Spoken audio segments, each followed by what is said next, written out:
Get ready for the 2026 NFL season because we are diving deep into the Ravens' schedule. We are looking at how Jesse Minter's team is set to face a brutal gauntlet, including the Jacksonville Jaguars, the Houston Texans, the Buffalo Bills, the Pittsburgh Steelers, the Los Angeles Chargers, and the Carolina Panthers.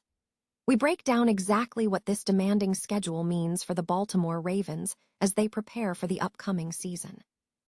Never get caught with a dead phone again. This INIU portable charger is compact, travel-friendly, and gives you fast 45-watt charging with a built-in USB-C cable, so there's no need to carry extra cords. With 10,000 mAh power, it's perfect for busy days, trips, emergencies, or anytime your battery drops too low.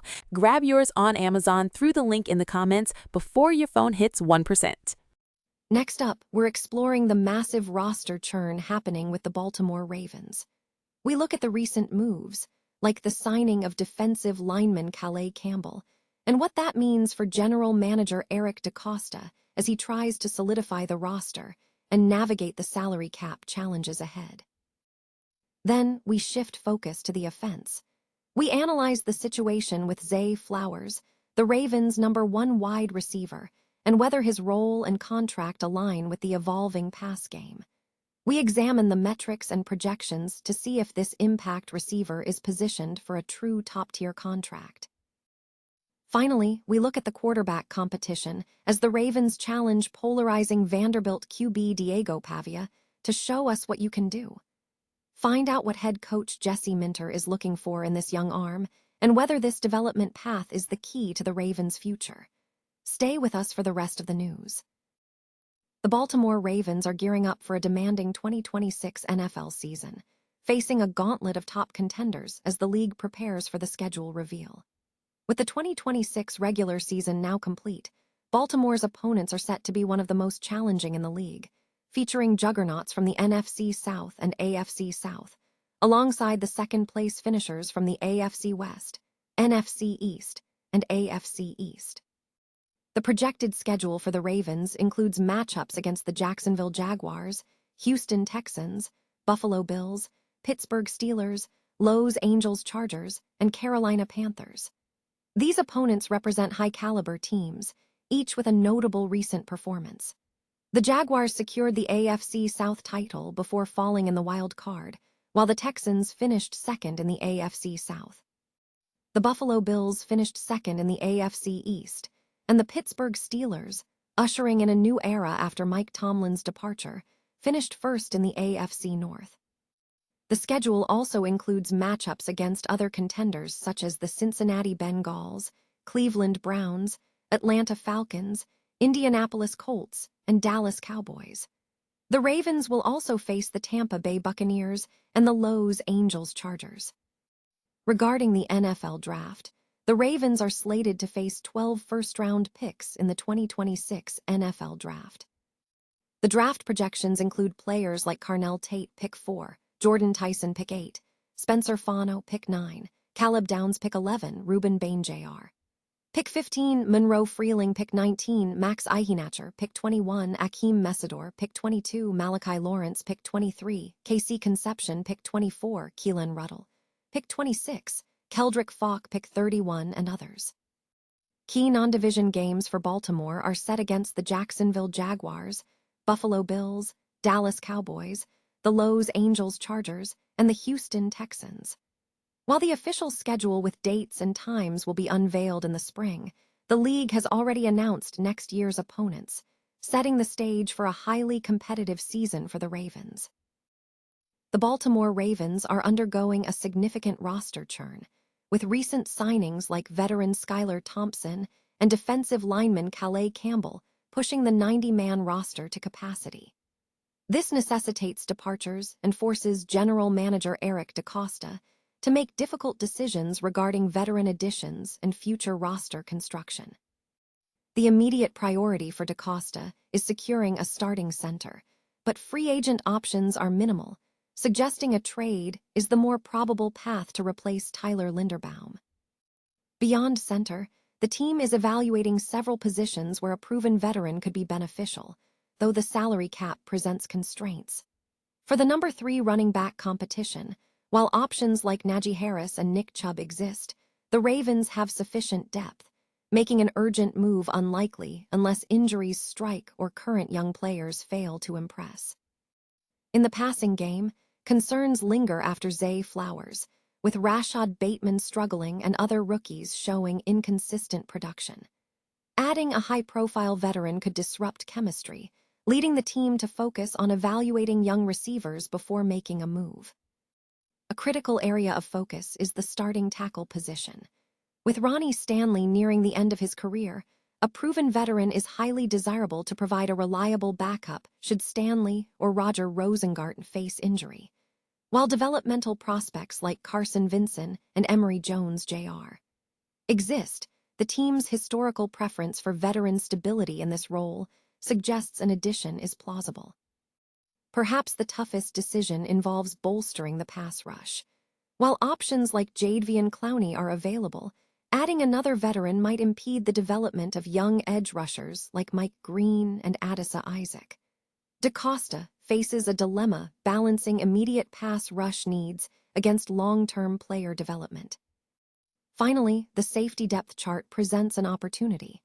With the top 3 safeties set, the Ravens lack a clear number 4 safety. Given the need for flexibility and the historical pattern of signing veteran depth safety late in the offseason, adding a veteran like Ifeatu Melifonwu or Ashton Davis could provide the necessary rotation flexibility. Zay Flowers, the Ravens' number 1 wide receiver and a consistent downfield target for Lamar Jackson, is being assessed not as a true top-tier receiver, but as a crucial, yet nuanced, component of the offense. Sports Illustrated suggests that while Flowers is vital to the 2026 roster, his contract value should reflect his specific role rather than that of a top-of-market threat. A study comparing Flowers to other top wide receivers indicates that his 5th-year option total of $28 million for 2027 is an accurate indicator of his market value, suggesting an annual salary in the $30 million range if the team executes a contract extension. Despite his importance, several factors temper the perception of him as a true number 1 receiver. The evolving pass game and spread formations mean that smaller receivers are not automatically compensated at the highest market rates. Furthermore, Flowers faces physical limitations that restrict his impact areas, particularly in the red zone and end zone, areas where he has not demonstrated the elite production of other top receivers. While the offense would be significantly diminished without him, especially given the new offensive coordinator, Declan Doyle, Flowers' performance metrics show areas for development. Last season, Flowers recorded 1,211 receiving yards despite Lamar Jackson missing time, outperforming other receivers on the team. His statistics showed strong reception percentage, ranking 6th in receiving yards and 7th in reception percentage in 2025. He was also the most impactful receiver the Ravens have ever drafted and is viewed as a rare commodity. However, key areas for concern include touchdown production, where he averaged only 5 catches last season, and his red zone and end zone target numbers, which rank him lower among receivers in those specific categories. His route running and route depth also suggest he is not positioned to be a versatile, all-situations threat. Analysts suggest that for the offense to reach its peak, Flowers needs to be paired with a larger, speedier outside receiver to complement his strengths. While Flowers excels in the slot, demonstrating high efficiency on targets in tight spaces, the team's overall passing attack requires further adjustments to maximize his potential and align with the team's scoring output goals for 2026. The Baltimore Ravens have opened the door for Vanderbilt quarterback Diego Pavia, who recently participated in rookie minicamp and earned a spot on the 90-man roster. Despite being a Heisman finalist in 2025, Pavia faces a significant challenge as he navigates the transition to the professional level. His collegiate career showcased undeniable production, including 88 passing touchdowns and 31 rushing attempts, culminating in a season that placed him firmly in the Heisman conversation. However, questions surrounding his age, stature, and past conduct, including criticizing Heisman voters, have been noted in the NFL's scouting landscape. Pavia's path to the NFL is competitive. While the Ravens have established quarterback talent like Lamar Jackson, the competition for backup roles is fierce. Head coach Jesse Minter has set a clear expectation for Pavia, stating, "Now he's in the door and it's like, show us what you can do." Minter acknowledged that Pavia has valuable learning experiences to draw from but emphasized the need for him to embrace the professional process. Minter highlighted the positive feedback regarding Pavia's work ethic, noting that while he described the player's work ethic, the focus was on his performance as a player rather than his personal character. Minter suggested that a strong work ethic is common in the NFL, but professional demeanor is the crucial differentiator. He indicated that if Pavia possesses the necessary professional qualities, he is positioned well for success. The Ravens are not solely focused on established talent. They are continuing to evaluate options, with 4 quarterbacks currently on the roster, including Joe Fagnano. This indicates that Pavia has an opportunity to compete, though he may need to navigate the professional landscape carefully.